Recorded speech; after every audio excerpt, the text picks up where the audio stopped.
Dako naman po tayo ngayon sa Senado.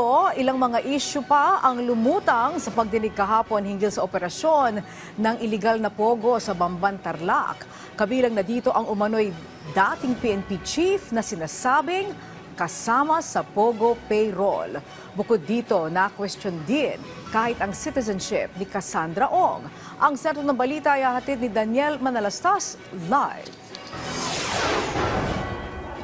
Angelique, may ilang mabigat na aligasyon na lumabas sa pagdinig ng Senado kahapon hinggil sa usapin ng mga pogo. At ang ilan na nga dyan ay ang umano'y suhulan. Palaisipan hanggang ngayon kung sino ba talaga ang tumulong kila dismissed Mayor Alice Go na makalabas ng Pilipinas. Sa pagdinig sa Senado, may isiniwalat ang isang opisyal ng PAGCOR. I think it was mentioned the former chief PNP. Which one? I don't know, ma'am, but former chief PNP daw. Bukod sa pagtulong umano kay Alice Go, may isa pang aligasyon. Ang parang usapan dun, ma'am, parang nasa payroll, yung monthly payroll. Ever seen? Hindi pinangalanan ni Villanueva ang dating hepe ng PNP at bineberika pa raw ito. Pero si Senator Ronald De La Rosa, na dati ring hepe ng PNP, hindi na iwasang mag-react sa inilabas na aligasyon ng opisyal ng PAGCOR. Na meron daw isang former chief PNP receiving a monthly payroll from you. Pwede bang malaman kung sino itong former chief PNP? I'm concerned because I am a former chief PNP. Baka mamaya mayroong lalabas na script dyan na si Bato ay tumatanggap ng pera galing sa'yo. Wala pong ganun pong nangyayari. Kilala mo ba ako?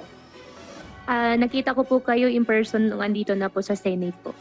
Before that, nag-meet ba tayo in person? Never po. Your Honor, I don't have any confirmation, but I'm sure you're not the one, I think so. Sa pagharap naman sa pagdinig ni Cassandra Ong, kinwestiyon ni Senate President Pro Tempore Jinggoy Estrada ang ilang detalye sa nilalaman ng birth certificate niya. It seems that the entries in the birth certificate of Cassie Ong are quite questionable, no? Walang manghihilot, walang Rosario Mendez, at wala rin yung address San Juan na nakalagay sa kanyang birth certificate.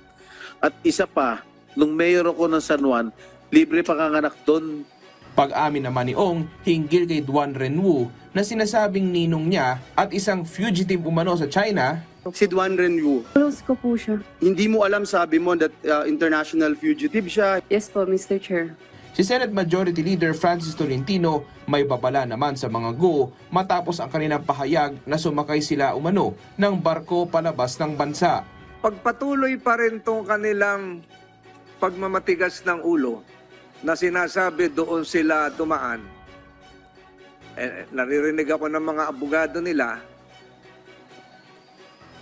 that would not prevent the Department of Justice from filing a necessary offense violation in a venue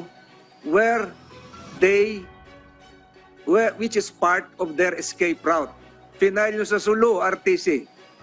Final nyo sa Tawi-Tawi. Doon mapapalagay si Michelle Lago sa Sulu.